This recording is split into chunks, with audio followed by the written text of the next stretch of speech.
자, 안녕하세요. 장하태입니다. 안녕하세요, 이주연입니다. 네. 얼굴에 왜 이래요? 이거 백야가 양양포츠에 있어요. 모델 이름 됩니까, 그러면? 네. 저 관리 못한 제 잘못이죠. 네, 잘 무릎 꿇으세요, 빨리. 오늘은 카메라 리뷰를 할 건데 굉장히 오랜만에 하는 리뷰예요. 뭐냐? DSLR이야, DSLR. DSLR? 네, 요즘 DSLR 쓰시는 분들 많지 않죠, 주변에. 다들 막 미러리스 쓰잖아요. 그죠? 사실 모르는 사람은 그냥 큰 카메라, 작은 카메라밖에 모르겠지만 맞아요. 요즘은 카메라 브랜드들이 거의 다 미러리스를 출시를 해요. DSLR을 출시하는 브랜드가 지금 얼마 남지가 않았어. 캐논 같은 경우에도 미러리스를 계속 내다가 진짜 오랜만에 DSLR을 냈는데 물론 200D2가 있었어요. 그건 좀 보급형 레벨이고 아예 조금 세대를 변경해서 출시한 DSLR은 이제 90D가 진짜 오랜만이야. 그래서 2016년 3월에 나왔던 80D 이후로 3년 만에 이제 출시를 한 거예요. 그래서 캐논의 중급형 DSLR인 거지. 오늘은 이 90D가 얼마나 좋은지 그 돈에 비해 가치를 하는지 한번 알아보도록 하겠습니다. 알아보도록 하겠습니다. 캐논은 3년마다 중급형 DSLR을 냈어요. 네. 2013년에 70D 내고 2016년에 80D 내고 2019년에 90D를 낸 거야. 이게 사이클이 있어요. 그래서 90D가 이번에 2019년에 출시를 한 거고 원래 7D 마크 3가 나와야 됐어요. 네. 7D 마크 3도 5년마다 내는 걸로 알고 있는데 2009년에 7D 마크 1, 2014년에 7D 마크 2, 2019년에 7D 마크 3가 나와야 됐는데 안 나왔어. 왜 안 나오고 90D가 나왔는데 이게 DSLR 전체 파이가 줄어들고 생산량 자체가 미러리스가 더 많아요 이제. 네. DSLR보다. 네. 7D 시리즈의 그 특징이 연사가 빠르고 방지 반짝이 잘 되고 스포츠 사진이나 이제 야생 사진들을 찍는 사람들에게 최적화되어 있었거든. 7D 시리즈에 들어갈 특징들을 이제 90D에 탑재를 다 했어요. 그래서 굉장히 스펙업이 많이 되었고 기존의 70D, 80D와는 완전 차원이 다른 카메라예요. 어떤 부분이 다르죠? 그건 이제 차차 알아갈 거고 이 카메라에 대한 반응이 극과 극이에요. 호불호가 갈려요? 네. 왜요? 캐논 치고 정말 잘 만들었다 이거 진짜. 캐논이 하극상 카메라를 드디어 만들었구나 그런 말을 하는 사람들도 있고 이거 뭐 7D 마크 2에다가 스펙업만 좀 시켜준 게 아니냐, 화소만 좀 올려준 게 아니냐 그런 얘기도 하는 사람도 있어요. 그게 왜 그런지는 한 번씩 알아볼 거고, 그리고 제가 영상 제목에 이거를 하이브리드 카메라라고 했는데 이걸 왜 그렇게 적었냐면은 이 90D는 내가 필요할 때는 DSLR, 내가 필요할 때는 미러리스로 사용할 수 있어요. 그게 왜 그런지는 한번 이제 알아가 보도록 하겠습니다. 자, 먼저 첫 번째는 외관인데요. 이 90D는 80D에 비해서 딱 달라진 점이 크게 두 가지가 있거든요. 뭘까요? 뭔가요? 7D 시리즈에 있던 조이스틱 있잖아요. 후면 조이스틱. 그게 드디어 중급형에 들어갔어요. 이거는 70D, 80D도 없고 계속 없던 건데 6D 마크 2에도 없던 건데 네. 90D에 달아줬습니다. 굉장히 캐논으로서는 하극상 바디라고 할 수 있겠죠. 그리고 7D 시리즈에 들어가던 방진 방적 기능이 드디어 캐논 중급형 DSLR 라인에 들어갔어요. 그래서 굉장히 편리하겠죠. 특히 이제 70D, 80D 쓰시는 분들은 이거 뒤에 조이스틱이 없어가지고 이제 AF 측거점 맞추려면 밑에 이걸로 하나 둘씩 움직이면서 했었는데 그럴 필요가 없어졌다는 뜻이에요. 그것만 하더라도 지금 이거를 살만한 가치가 생긴 거죠. 그리고 그 외에 외관은 거의 비슷합니다. 상단에 LCD 있고 중급형이니까 그 앞에 AF 버튼, 드라이브 버튼, ISO 버튼, 측거점 버튼, 그리고 이 상단 LCD에 빛 들어오는 이 버튼도 들어있고요. 다이얼도 있고 여기 측거점 변경 버튼도 있고 제 뒤에 AF 버튼, 다이얼 뒤에도 하나 더 있고요. 총 다이얼이 2개죠. 중급형이니까 2개 달아주는 거예요. 그리고 락 버튼도 있고요. 여기 왼쪽 위에 온오프 버튼이 있죠. 이거는 캐논 전통이죠. 왜 여기 달아주는지 이해가 안 돼요 사실. 그리고 왼쪽에 모드 다이얼이 있고요. 그 밑에 메뉴랑 인포 있고 90D를 좀 하면서 좀 이상한 위치에 버튼이 하나 있거든. 여기야 여기. 그거 뭔 버튼인가요? 이상하죠? 이게 심도미 리버기 버튼인데 원래 이 그립을 잡을 때 이 소지나 약지를 써서 이걸 터치하는 건데 네. 잘 안 돼요. 불편하게 달아놨네요. 네, 좀만 위에 달았으면 좋겠는데 그게 좀 아쉽습니다. 이게 딱딱하거든요. 한번 눌러보세요. 잘 안 되죠? 어색하죠? 네. 좀 여기 왜 만들었는지 좀 이해가 안 되는, 잘안 쓰잖아요. 네, 좀 이해가 안 되는 버튼이 하나 있고요. 뷰파인더도 당연히 달려있죠. DSLR이니까. 근데 뷰파인더 설명 오랜만에 하네요. 뷰파인더도 달려있고 측거점은 49개의 올크로스 포인트를 사용을 해요. 네. 그 CI율은 100%고요. 이거는 80D랑 거의 비슷하다 생각하시면 돼요. 그리고 LCD도 달려있는데 LCD가 104만 화소예요. 이 캐논의 104만 화소 LCD는 2009년부터 사용한 걸로 알고 있거든요. 네. 좀 오래됐죠? 전 최소한 FHD는 달아줬으면 좋겠어요.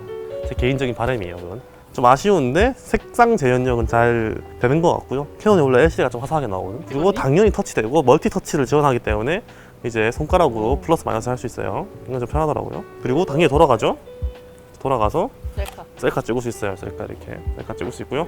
얘는 그게 달려있어요. 내장형 플래시가 달려있거든요. 제가 쓰는 카메라들은 다 없어요. 이게 그래요? 원래 그 플래그십 카메라나 중급형 이상 넘어가면 이게 안 달려서 나와요. 플래시 좀 아쉬운 게 네. 이거를 각도를 조금만 더 위로할 수 있었으면은 선장 바운스 시켜서 플래시 사용할 수 있었으면 좋겠다라는 생각이 있는데 얘는 직각밖에 안 돼요. 좀 아쉽죠. 그거 말고는 만듦새 자체는 잘 만들었고요. 그리고 왼쪽에 포트를 보시면은 마이크 인풋 단자, 그리고 오디오 아웃풋, 릴리즈, 그리고 HDMI. 캐논은 미니 HDMI 쓰죠. 약간 좀 아쉽다고 해야 되나? 많은 사람들이 아쉬워하는 게 이 마이크 오픈을 쓰거든요. C타입이 아닌 게 좀 아쉬워요. 좀 느리단 거지. 그걸 많이 아쉬워하더라고요. 저도 아쉽습니다, 여러분.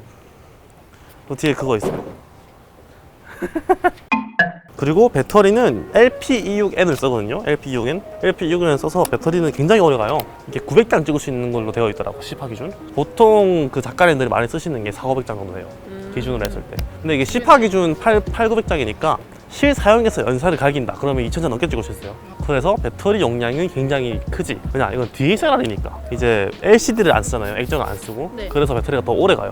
미러리스 같은 경우에는 뷰파인더를 쓰면 LCD를 쓰는 것보다 더 전력 소비가 많아요. 그래서 뷰파인더를 쓰면 쓸수록 배터리가 더 빨리 달지만 얘는 뷰파인더를 쓰면 쓸수록 배터리가 오래 갑니다. 그게 정말 큰 장점이죠. 그리고 진짜 좋은 게 이 뷰파인더가 정말 좋아. 눈이 안 아프더라고. 내가 미러레스만 쓰다 보니까 이게 눈이 안 아파서 너무 좋더라고. 그리고 약간 현실을 보는 것 같아요. 이거 진짜. 그리고 약간 좀 제 습관이 미러리스 같은 경우에는 LCD를 보다가 이제 이거 뷰파인더 보잖아요. 그러면은 이게 LCD에 있던 화면이 뷰파인더 그대로 떠요. 네. 그러면 근데 얼마나 좋아요? 얘는 미러리스가 아니라 DSLR이기 때문에 미러리스처럼 쓰려면은 미러를 올리거든요. 미러를 올려야 네. 이제 그 화상이 LCD에 뜨니까. 근데 미러를 올리면은 뷰파인더에 눈을 대면 검은색밖에 안 보이거든요. 그래서 그게 좀 제가 습관화 되어 있어서 좀 어색해요. 고치세요. LCD 보다가 이렇게 찍으려고 하면 검은 화면이야. 그래서 다시 눌러서 봐야 되거든. 좀 귀찮다. 그리고 DSLR이니만큼 좀 무겁습니다. 얼마나 무겁냐? 이게 6D마크2보다 무거운 걸 알고 있어요. 바디가 701g으로 좀 무거운 편에 속합니다. 이건 내 DSLR 중에서는 좀 중간 무게인데 미러리스 다 포함했을 때는 좀 무거운 편이다. 그리고 약간 아쉬운 게 7D 시리즈의 그 스펙을 좀 가져갔으면은 SD 카드들을 좀 2개를 넣어줬으면 좋을 것 같은데 SD 카드가 원카드예요. 원슬롯. 원래 7D는 CF 카드까지 들어갔거든. 근데 그게 좀 아쉽다. 그래서 좀 상업 사진 하시는 분들에게는 큰 걸림돌이 될 수 있는 부분이거든요. 자, 다음은 AF인데요. AF 성능이 이번 90D에 올라가면서 많이 향상이 되었어요. 이 말은 다 기나소나 하는 얘기죠. 다들 제품 낼 때 잘 됐다고 해요. 이번에 크게 90D에서 변경된 점이 뷰파인더 내에서 ITR 페이스 디텍트를 한대요. 얼굴 인식을 이 뷰파인더 내에서 한다는 거거든. 사실 난 이거 들어본 적이 없어요, 이 기술에 대해서. 뭐 신기술이겠지, 뭐 신기술. 그래서 얼굴 인식이 뷰파인더에 된다. 이게 가장 큰 변경점이고요. 얘는 하이브리드 카메라이기 때문에 DSLR처럼 사용할 때 AF 모듈과 미러리스처럼 사용할 때 AF 모듈이 달라요. 그래서 둘 다 테스트를 해야 돼. 먼저 뷰파인더의 그 AF 모듈을 얘기해서 보자면은 22만 화소의 RGB 센서랑 적외선 센서가 사용되어서 이제 AF를 잡는 거고, 그리고 뷰파인더에는 49개의 올크로스 측거점이 탑재되어 있어요.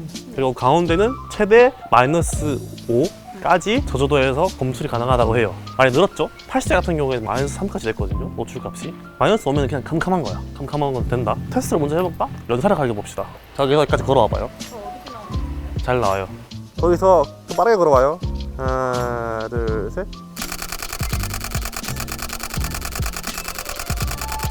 근거리가 아니 이제 원거리에서 잘 잡히네요. 그리고 얼굴 인식이 생각보다 잘 되는 것 같은데?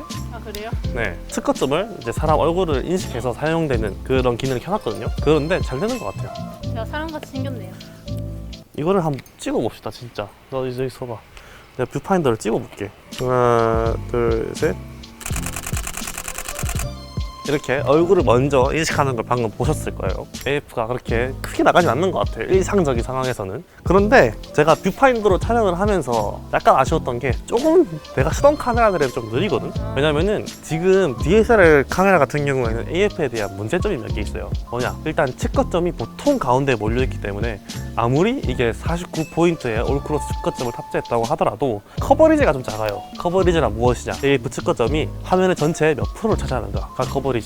그 메모 위치 가운데 네. 그게 측거점인데, 네. 그 외부에는 AF 맞출 수가 없어. 어떻게든 그게 안 되고 또 핀이 나갈 수도 있어요. 이거에 대한 스트레스를 가지고 있어요.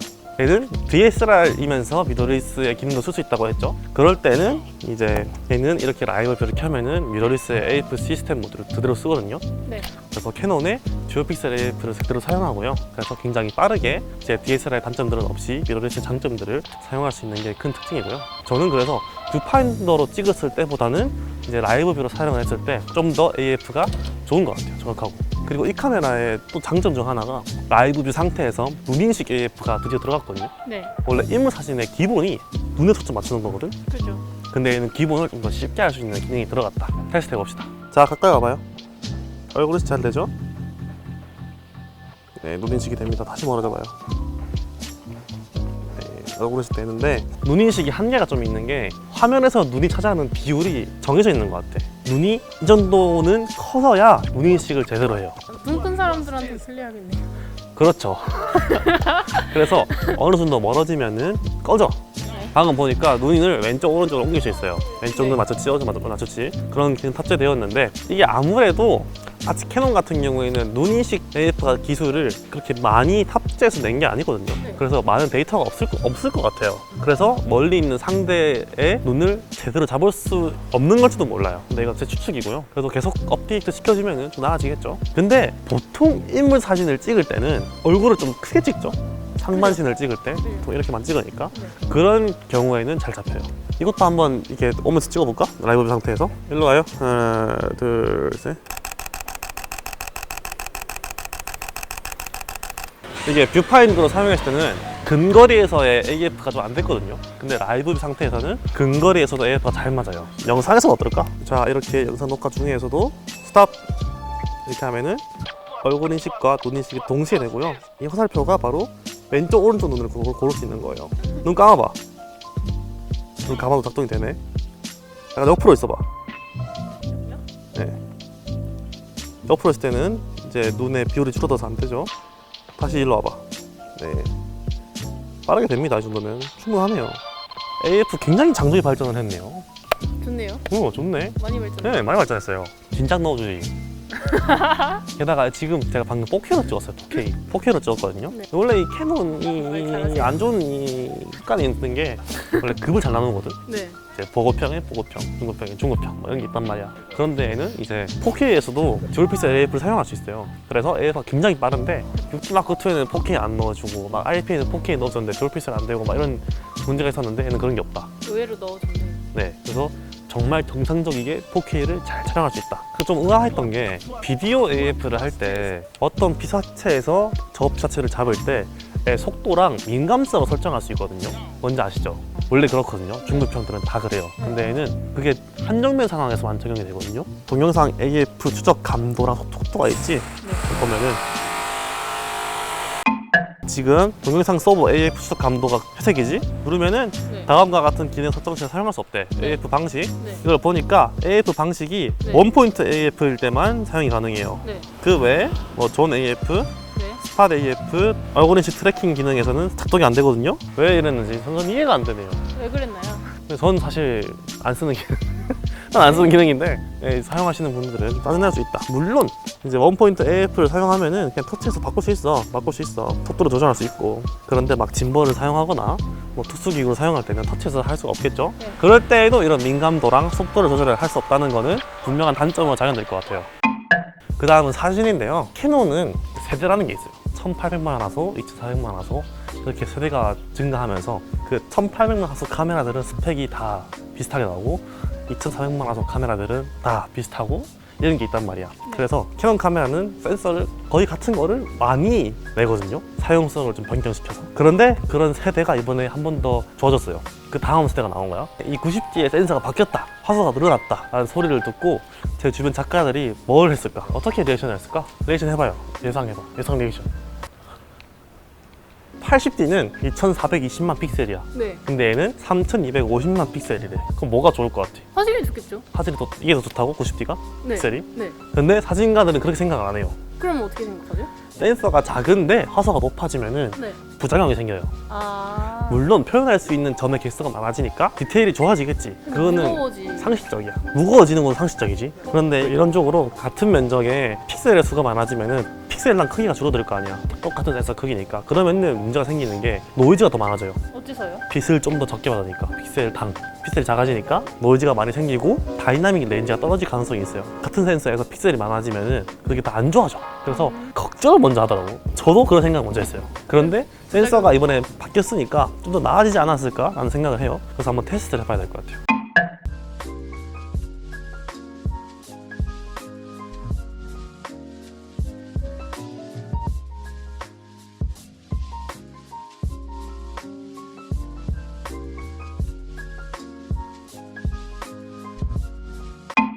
그리고 이 카메라는 하이브리드 카메라이기 때문에 사진 촬영할 때 정말 편한 게 내가 이제 OVF의 감성을 느끼고 싶다 그러면은 이제 이렇게 뷰파인더로 촬영을 하면 되고요.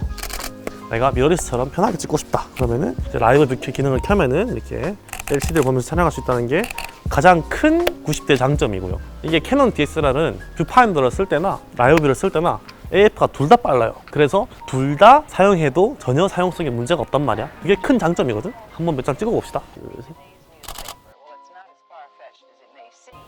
In fact, most local San Francisco papers are investing a lot of money to try and get a service just like that. 하나, 둘, 셋. Science editor Steve Newman reports on one person already using the brand new system.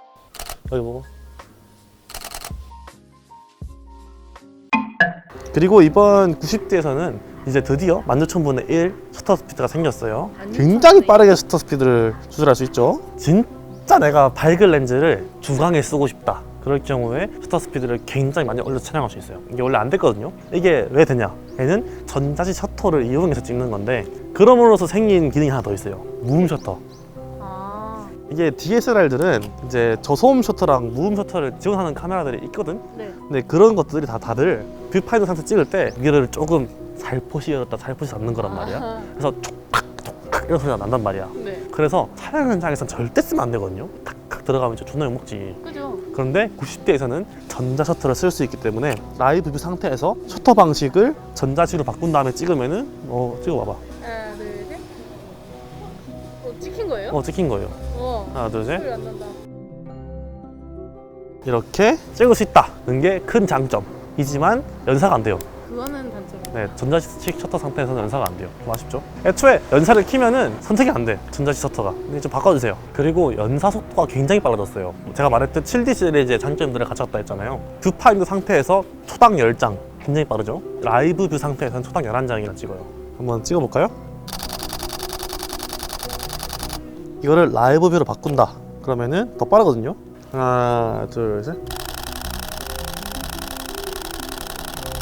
빠르지? 이렇게 빨라져서 스포츠 사진도 찍을 수 있고 다 찍을 수 있는데 단점이 이게 AF-S에서만 그래요. 이제 원샷 AF 상태에서만 그렇기 때문에 움직이는 물체를 굉장히 빠르게 잡기는 좀 무리가 있다. 게 제 판단이고요. AF-C일 때는 초당 7장이에요. 7장. 느리진 않죠? 네. 느리진 않지만 이제 광고하는 것만큼은 빠르지 않다. 또 7장이면 이 정도면 충분한 숫자라고 생각합니다. 좀. 그리고 버퍼 용량은 로우로 찍을 때는 25장이에요. 이렇게 찍으면은 지금은 로우 플러스 JPG 라지 사이즈를 해서 18장이에요. 그래도 적은 숫자는 아니죠. 초당 18? 한 번에 연사할 수 있는 숫자가 18장. 그게 버퍼인 거예요. 이게 JPG M이나 이제 X로 떨어지면 더 많아지겠죠. 그래서 이 정도면은 실사용에서 문제없는 버퍼다. 보통 중급형 DSLR을 캐논은 버퍼를 이 정도로 만들어요. 6D 마크2도 그랬어요. 네, 뭐 200D처럼 5장이 아닌 게 어디예요. 그리고 오토 화이트 밸런스 화이트 구성 기능 들어갔어요. 그래서 흰색을 인스타게 찍을 수 있고, 그리고 캐논 하면은 좀 문제가 또 하나 있는 게 암브 노이즈예요. 암브 노이즈 그리고 컬러 밴딩인 거야. 컬러 밴딩. 밴딩 노이즈라고 하지. 이번에는 조금 더 개선되었다고 하는데 이건 샘플 보여드리겠습니다. 장점 중 하나가 이 뷰파인더에 이 수평계 기능이 생겼어요. 수평 기능. 원래 있었나? 이 수평계 기능이 좀 편하더라고. 자, 이렇게 화소에 대한 총평을 해보자면은 나쁘진 않은 것 같아요. 일반적인 상황에서 굉장히 좋아졌고, 이게 3,200만 화소가 2,400만 화소를 사용하시던 분들이 사용하면은 더 눈뽕이 좀 좋거든요. 디테일 살아나서. 그런데 이제 용량이 좀 많아져가지고 조금 SD카드에 압박이 오겠다. 그런데 SD카드 이제 128GB 얼마 안 해요? 얼마인데? 4만원. 하나, 둘, 셋.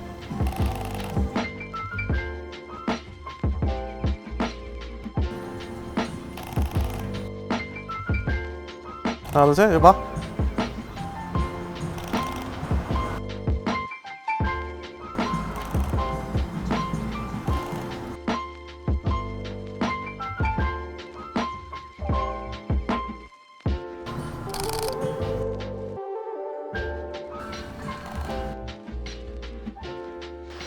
하나, 둘, 셋.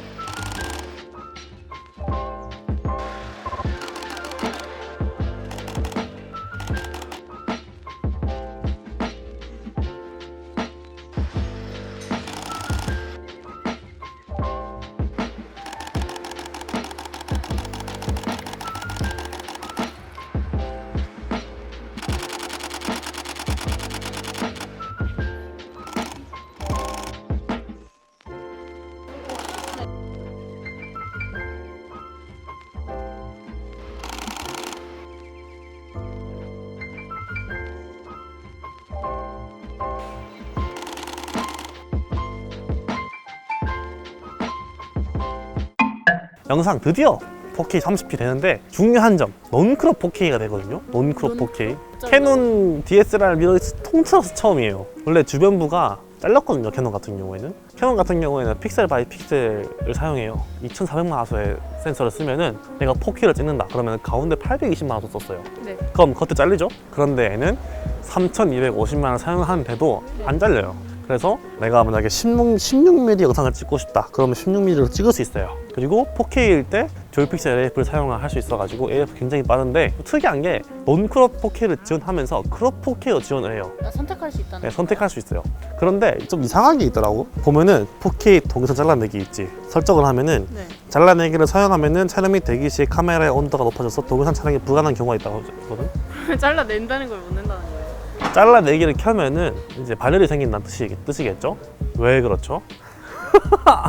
근데 이걸 애초에 넣어놓은 게 좀 화각을 좀 자재로 써라고 넣어놓은 건지 픽셀 비닝을 사용한 4K 화질이 좀 떨어지고 크롭한 4K 화질도 좀 더 좋아서 이걸 넣어놓은 건지는 테스트 할게요. 먼저 노크롭 4K고요. 화질 좋죠? 크롭 모드와 노크롭 모드의 앵글을 동일시하기 위해서 같은 초점 거리로 크롭 모드로 촬영할 땐 카메라를 조금 더 뒤로 보냈습니다. 그냥 보면 비슷하지만 책의 글자를 확인해 보시면 크롭 모드의 디테일이 조금 더 좋은 걸 확인하실 수 있습니다. 노크롭 4K로는 이 정도 찍었다면 크롭 4K는 이 정도로 잘리게 됩니다. 1.3배 정도 잘린다고 보시면 될 것 같네요.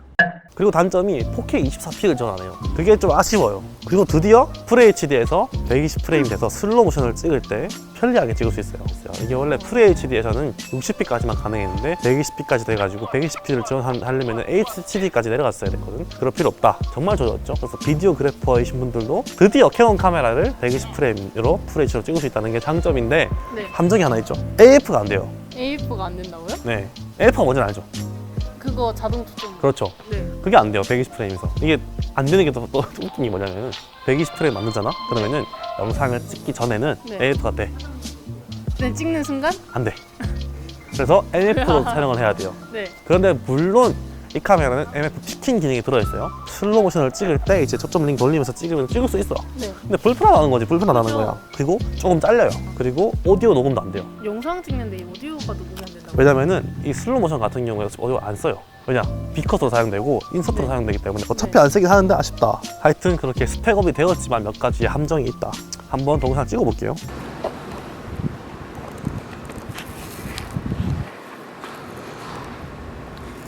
나대지 마세요.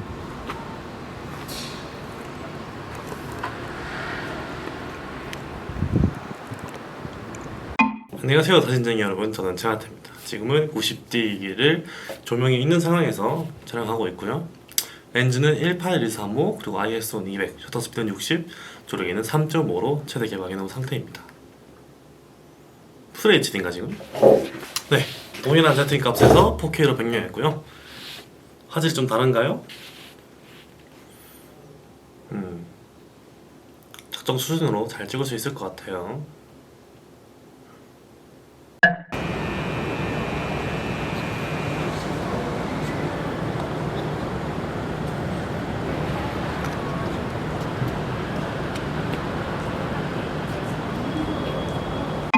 안녕하세요 여러분, 저는 롤링 셔터를 찍으러 왔고요. 앞에 있는 삼각대입니다.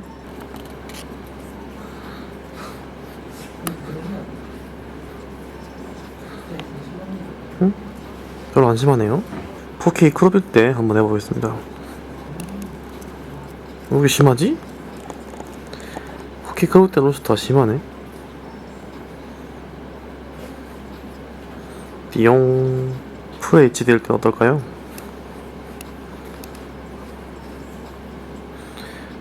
별로 안 생기네요. 그리고 동영상에서 전자식 손돌방을 지원하는데요. 손돌방을 켜면 화각이 크롭됩니다. 손돌방을 강하게 설정하면 더 크롭이 됩니다. 개인적으로 전자식 손돌방은 사용하지 않는 걸 추천드립니다. 그리고 또 아쉽다고 할 만한 점, 특히 캐논 카메라에서의 특징이야 이게. 캐논 같은 경우에는 보급기 그리고 중급기까지 셔터 우선 모드에서 그리고 조르기 우선 모드에서 영상을 찍을 수가 없거든요. 네. 그래서 영상 모드로 돌리면은 매뉴얼 모드거나 완전 오토 모드밖에 지원 안 해요. 그래서 내가 셔터를 고정하고 찍어야겠다. 네. 특히 영상 같은 경우에는 셔터를 고정하고 찍어야 될 경우가 굉장히 많아요. 그럴 경우에는 무조건 매뉴얼 모드 써야 돼요. 그래서 셔터랑 조리개를 이제 자유자재로 굉장히 열심히 움직이면서 찍어야 되고요. 물론 ISO는 오토가 돼. 그래서 매뉴얼 모드에서 오토처럼 쓸 수 있지만 굉장히 불편합니다. 이거 굉장히 불편하고요. 왜 안 넣었는지 좀 이해 안 되는 부분 중 하나예요. 이거는 80D도 그렇고 6D마크2도 그렇고 다 그렇더라고. 근데 그게 90D까지 왔다. 그런 거는 정말 큰 단점이라고 생각해요. C로그 지원 안 해요. 캐논의 감마 프로파일인 C로그 지원 안 하고요. EOS-R만 되죠. 영상 촬영 중에 하이라이트를 볼 수 있는 지브라 기능 지원 안 하고요. 그리고 타임랩스 동영상 찍을 수 있고요. 인터벌 촬영도 가능해요. 그래서 내가 원하는 타임랩스나 뭐 그런 거 찍을 수 있겠죠. 자, 이렇게 영상 부분에서 총평하자면은 4K 30p 사실 정말 좋고요. 슬로우 모션도 이제 FHD에서 120프레임을 지원하기 때문에 영상 바디로서의 가치가 좋아졌어요. 네. 전작에 비해서 훨씬 좋아졌죠. 4K 롱크롭으로 캐논의 색감을 사용할 수 있다는 게 가장 큰 장점이고요. 이제 듀얼 픽셀 AF도 4K에서 사용이 가능하고 눈 검출 AF도 영상에서 사용이 가능해요. 좋아졌지만 이제 C로그를 지원 안 한다는 점, 이제 편의 기능들, 뭐 지브라라던가 그런 걸 지원 안 하고 4K 24p 지원 안 하고 슬로우 모션일 때 AF 사용이 안 되고 그런 단점들이 있습니다. 그런 단점들만 잘 보완했으면은 정말 좋은 바디가 될 수 있었을 텐데 그렇죠. 그래서 그런 아쉬운 점도 있지만 영상 바디로서의 일상생활에서 4K를 이제 사용하는 경우가 많거든. 그럴 경우에는 이 카메라가 좋은 선택이 될 수 있다. 그리고 기타 기능들이 있는데 좋은 기능은 스마트폰 페어링 기능이 생겼어요. 그래서 촬영한 거를 바로 스마트폰에 페어링 된 상태면은 네. 스마트폰 사진이 가요. 자동적으로. 얘는 와이파이를 켜서 뭐 촬영 다 한 다음에 옮기고 이런 필요 없어졌고요. 알아서 간다. 굉장히 편하죠. 그리고 로우 일괄 처리 기능이 들어있어요. 이제 로우 처리 시스템이 있는데 카메라 안에서 내가 어떤 파일을 로우 처리하고 싶다 그러면은 일괄 처리 기능 선택한 다음에 그 파일을 목소리 선택하고 보정을 하면은 싹 다 보정이 돼요. 로우 파일을 찍은 거를. 그래서 카메라 내부에서 로우 파일을 보정할 수 있다는 장점들이 있습니다.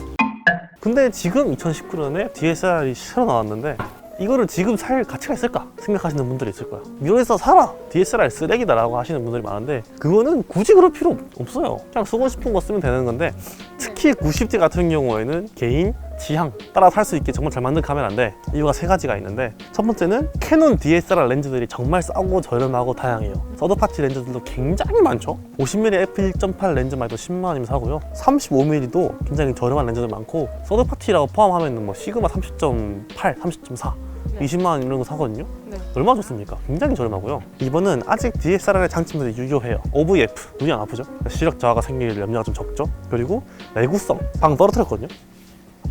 기스만 가고요. 잘 됩니다. 그리고 방진 방적 기능도 얘는 들어있어요. 그래서 잘 되고 일단 카메라가 좀 크기 때문에 어대가 납니다. 간지나죠. 전문가형 간지가 나고요. 그런 장점들이 아직 유효합니다. 그리고 기계식 셔터를 썼을 때 셔터렉도 작아요. 얘는 59ms라고 하더라고. 배터리도 얼마 안 먹고. 그게 두 번째 이유고, 세 번째 이유는 90D는 무기랑 크기를 제외하고는 미러리스랑 DSLR을 선택할 수 있거든요. 그게 가장 큰 이유야. DSLR이랑 미러리스의 장점들을 다 쓸 수 있어요. 그게 가장 큰 이유인 것 같아, 내 생각엔. 그래서 DSLR이랑 미러리스 둘 다 사고 싶으면은 그냥 DSLR을 사서 미러리스 기능을 쓰면 돼요. 그러네요. 현명하지 않아요? 그러네요. 근데 무기랑 크기는 이제 좀 더 크니까 그 부분이 좀 아쉽다 그러면은 거의 비슷한 스펙으로 미러리스하게 출시했거든요. M6 마크2라고. 걔를 사면 돼요. 아니 DSLR은 망하진 않을 거예요. DSLR들의 장점들이 아직 있기 때문에 이제 선호하는 것의 영역인 거지. 자, 이 카메라를 한번 총평해 보자면은 이게 154만9천 원이에요. 바디만. 어때요? 들었을 때? 싼 거 같은데. 80D가 140만 원 나왔는데 10만 원 좀 올랐거든요. 근데 지금 사면은 사은품 주거든요. 세로 그림인가 배터리인가 이거 주거든요. 그게 한 15만 원 정도 해요. 실제 구매가가 140만 원인데 캐논의 중급형 DSLR 치고는 괜찮게 나왔어요. 하여튼 이 카메라의 최대 장점은 4K 30p 롱크롭을 캐논 색감으로 사용할 수 있다는 거, 그리고 연사가 빨라서 이제 스포츠 사진이나 그런 거 다 찍을 수 있다는 거, 네. 그리고 DSLR의 신뢰성과 미러리스의 쾌적함 둘 다 쓸 수 있다는 거, 그리고 하이브리드 카메라이기 때문에 모든 장점들 다 쓸 수 있다는 거, 네. 그리고 배터리가 오래 가요. 배터리가 오래 간다는 거, 그리고 방진 반적이 지원되고 7D 마크2의 기능들을 다 쓸 수 있다는 거. 그런데도 140만 원인데 140만 원에 할 수 있는 카메라들이 많거든요. 네. 그런데 나는 영상과 사진을 모두 편하게 찍고 싶다, 그리고 4K 30p 농구를 필요하다는 분들에게는 큰 메리트가 될 것 같아요, 이 카메라가. 그래서 나는 DSLR과 미러리스 둘 다 쓰고 싶다는 분들에게는 정말 좋은 카메라인 것 같습니다. 여러분들도 그런 기능이 있다는 거를 충분히 알고 이 카메라가 나에게 맞다면 네. 구매하시면 좋을 것 같습니다. 좋네요. 힘내봐요. 제가요? 네. 다음번에도 더 좋은 영상으로 찾아뵙겠습니다. 마지막. 사랑해요. 재미없다 씨. 어떻게 해야 돼? 재미없다 씨. 재밌게 해보세요. 랄랄랄랄라. 아, 재밌어.